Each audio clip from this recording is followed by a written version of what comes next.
Bismillah, alhamdulillah, wassalatu wassalamu ala rasulillah, wa ba'd. Assalamualaikum warahmatullahi wabarakatuh. Alhamdulillah, ngayon ay pangatlong Ramadan na natin dito sa Kuwait, at sa Pilipinas naman ay pangalawang Ramadan nila. So, nabanggit natin na-discuss natin sa lecture natin kahapon ang dalawang bagay, ang tungkol sa may sakit at saka ang tungkol sa naglalakbay, musafir. Yung marid, may sakit, ang tinutukoy sa may sakit na na-discuss natin ay yung may lunas pa, may pag-asa pang gumaling, marahil ay 1 araw, 2 araw, o kaya ay sa mga susunod na araw, susunod na panahon ay magaling na siya. Yan yung natalakay natin.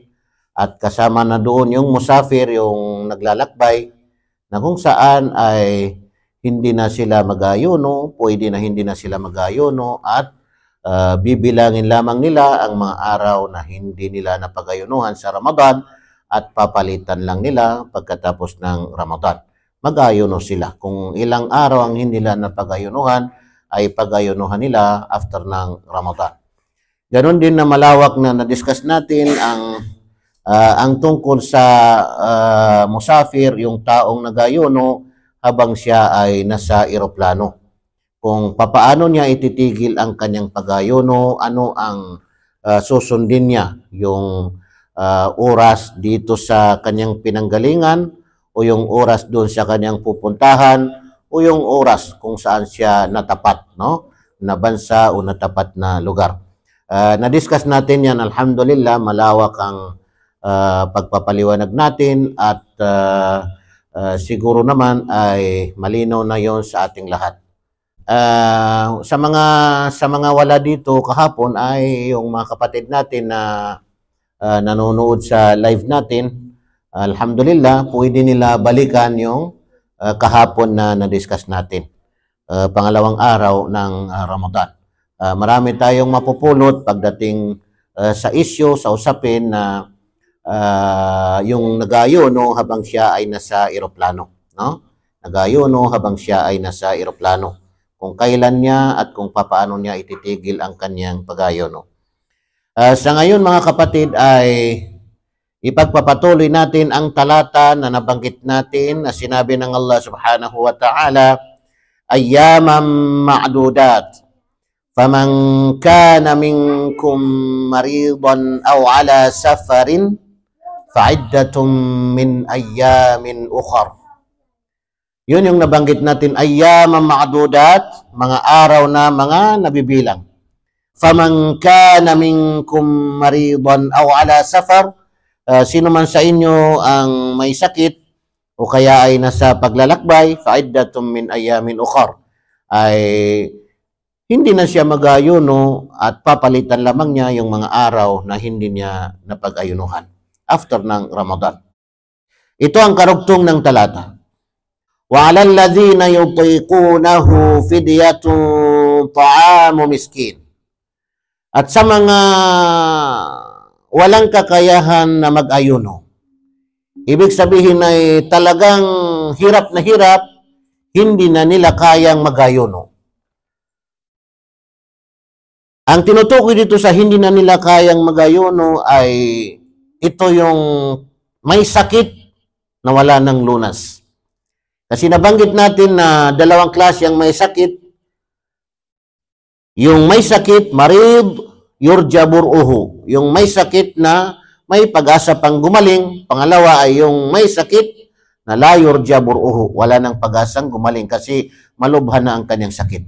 Itong malubhan na ang kanyang sakit ay ito yung tinutukoy dito sa talatang ito. Wa 'alal ladzina yutiqunahu, sa sino mang wala ng kakayahan, talagang hirap na hindi niya kayang mag-ayuno.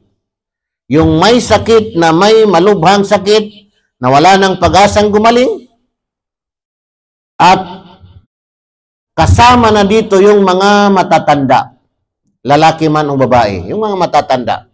Kasi wala nang kakayahan yan sila sa pag-aayun o pag-fasting. Kailangan nila, lalo na nagme-maintenance sila, mga matatanda na. Fidyatun ta'amu miskin, ay magkakaroon sila ng fidya. Anong ibig sabihin ng fidya? Yun, ta'amu miskin, ang pagpapakain sa mga miskin, sa mga mahihirap. Miskin, papakainin yung miskin. Halimbawa, may sakit ka na malubhang sakit, hindi mo na kaya, o kaya ay matanda ka na talaga, hindi mo na kaya mag-fasting, ang gagawin mo ay huwag ka nang mag-fasting. Hindi ipinag-utos sa'yo ang pag-fasting, ang gagawin mo ay magpakain ka. Paano ang klaseng pagpapakain? Araw-araw. Araw-araw magpapakain ka. Araw-araw magpapakain ka. Ano yung pinapakain mo? Yung taong parang magpapa-iftar ka, bibigyan mo siya ng pagkain. Sa paglubog ng araw, bibigyan mo ng pagkain. Sa paliwanag ng mga ulama ay dalawang pamamaraan, either na paglulutuan mo siya ng pagkain at ibibigay mo sa kanya araw-araw, i-maintain mo yun. Halimbawa, 30 days ang pagkain mo sa Ramadan, mula sa umpisa hanggang sa matapos ng Ramadan, maintain mo na bigyan mo yung isang tao ng pagkain. Paglutuan mo siya ng pagkain. Kanin, may ulam na, basta normal, katulad ng halimbawa kinakain natin, kung anong normal na kinakain natin. At pwede rin ito na hindi lang isang tao ang pakakainin mo. Halimbawa, isang araw ito ang pakainin mo. Sa susunod na araw, ibang tao naman ang pakakainin mo. Bigyan mo ng pagkain. Sa mga susunod na mga araw ay ibang tao naman ang pakakainin mo. Yun.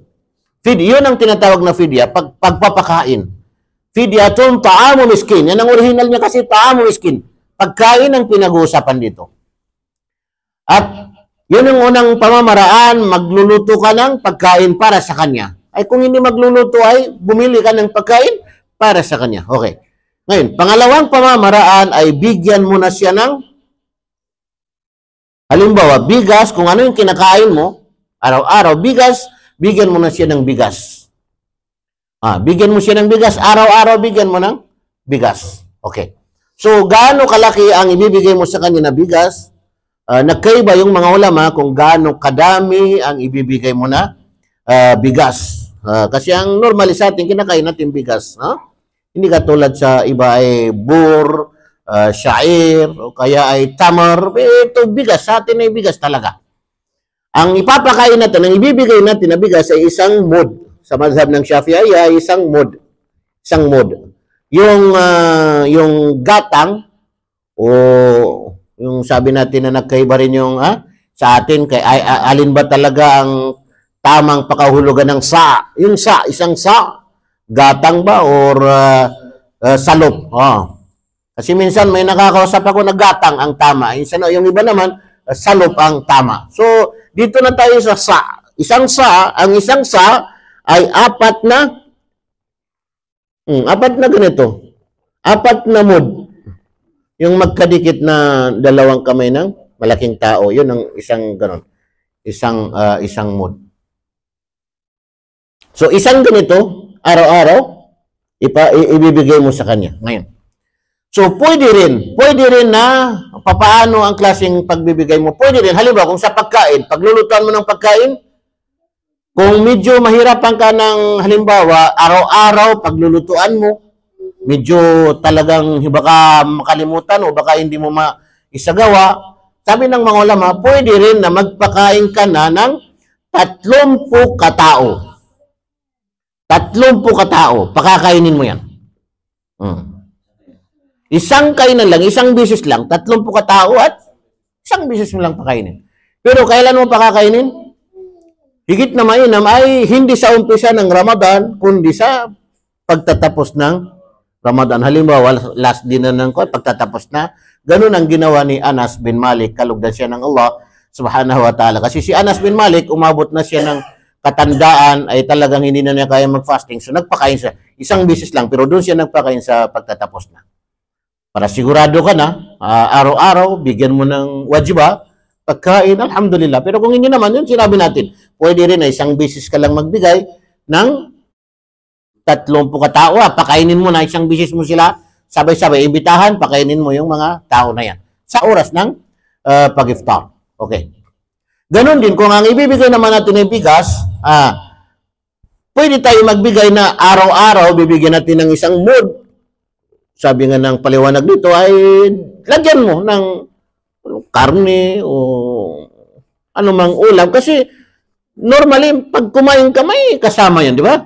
May kasama. Bigyan mo siya ng isang mood, bigas. Araw-araw bigyan mo. Or, magbibigay ka na ng kabuuan na ng 30 days. Kabuuan ng 30 days, ibibigay mo na sa kanya. Yung bigas na yon, ibibigay mo na sa kanya para siya na yung bahala.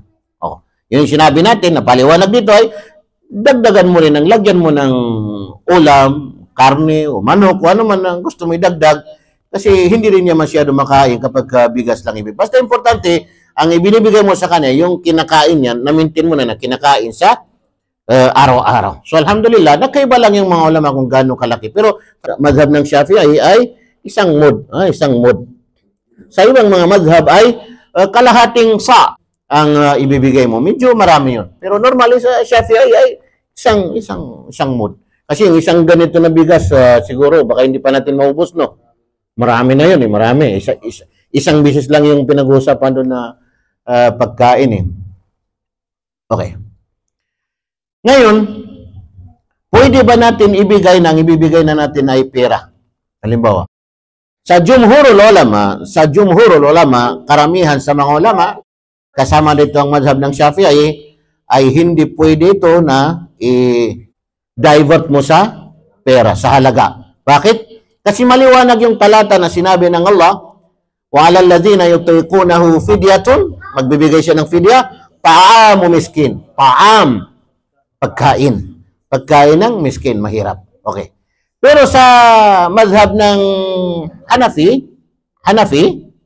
ay sabi nila ay pinahihintunutan na ibigay mo ay ang halaga ng, halimbawa, halaga ng isang mud na yun. Kung yun ang babasihan mo, isang mud o kalahating sa gatang o salop, ibibigay mo yung halaga niya kung ito ay kinakailangan. Mayroong panahon na talagang kailangan ang ibigay mo na yung pera kasi hindi mo na talaga mano yung bibili ka pa ng bigas o ano. So, ibig sabihin, kailangan na talaga pera ang ibibigay mo. So, pera na ang ibibigay mo sa mazhab ng Hanafi. Pero sa Jumhur, tandaan natin, sa Jumhur, sa napagsangayunan ng karamihan ng mga ulama ay hindi pwede ang equivalent na pera, kundi kailangan ang ibibigay mo ay pagkain. Base sa kung ano yung kakayanan mo, na normally na pagkain o kaya ay kinakain. Yun yung sinabi ng Allah. وَعَلَى الَّذِينَ يُطِيقُونَهُ فِدْيَةٌ طَعَامُ مِسْكِينٍ فَمَنْ تَطَوَّعَ خَيْرًا فَهُوَ خَيْرٌ لَهُ. Tingnan niyo. فَمَنْ تَطَوَّعَ, sino man ang mag-volunteer o mag-initiative khayran ng kabutihan, ibig sabihin nito ay magbigay siya ng fidya, magtakain siya. Dagdagan na niya. Tapos may halimbawa, may ulam pa na ibibigay mo. Dagdagan mo pa ng mga prutas, dagdagan mo pa ng... Yan ang sabi ng Allah. Faman tatawa khairan, sino mang tao na mag-voluntaryo ng karagdagan na kabutihan, fahuwa khairullah. Yun ang mas mainam para sa kanya. Mas mainam para sa kanya. Dagdagan mo. May kakayahan ka rin naman, di ba? Bakit hindi mo pa dagdagan? وَتَصُومُوا خَيْرٌ لَكُمْ in kuntum ta'lamun. At kung kayo ay mag-fasting. Ang pinag-usapan dito yung may sakit na wala nang lunas, hirap-hirap na sa kanyang pag-fasting, kung sakaling mag-fasting, parang hindi niya kaya. O kaya yung matanda na hirap na rin, kung sakaling mag-fasting, parang hindi niya kaya. Wantasumu, imbis na magbigay sila ng fidya, yung pagkain, wantasumu, kung kayo, sabi ng Allah, ay mag-fasting, imbis na magbigay kayo ay mag-fasting na lang kayo, tiisin nyo na lang, sikapin nyo na lang na mag-fasting, wantasumu khairun lakum, yun ang mas mainam para sa inyo, sabi ng Allah subhanahu wa ta'ala. In kuntum ta'lamun, kung alam lang ninyo. Ano itong kung alam lang ninyo? Kung alam lang ninyo kung gaano kalaki ang gantimpala, ang reward na ibibigay ng Allah subhanahu wa ta'ala. So, ibig sabihin, yung taong may sakit, na malubhan ng kanyang sakit, kung sikapin niya na mag-fasting, huwag natin siyang pigilan. Kasi yun yung makakabuti para sa kanya. O kaya yung matanda, gusto niya mag-fasting, huwag natin pigilan na huwag ka na mag-fasting kasi matanda ka na. Hayaan ang mag-fasting kasi yun yung makakabuti na. Sinabi ng Allah, وَأَنْ تَصُومُوا خَيْرٌ لَكُمْ إِن كُنْتُمْ تَعْلَمُونَ. Bagkus ay babatiin natin yung tao na mag-fasting. Kasi ibig sabihin, sinisikap niya na makuha yung higit na mainam. So yun, alhamdulillah. So natapos natin yung may sakit na may lunas pa at saka yung nasa paglalakbay. At ngayon na natapos naman natin yung may sakit na wala ng lunas at saka yung matanda na. Yung matanda na.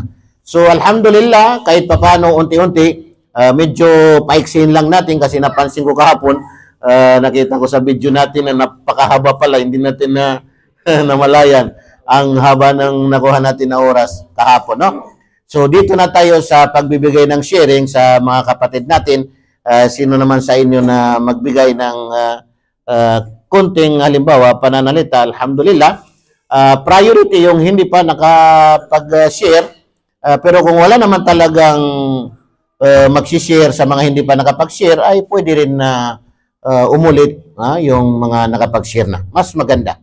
So alhamdulillah, hanggang dito na lamang. Assalamualaikum warahmatullahi wabarakatuh.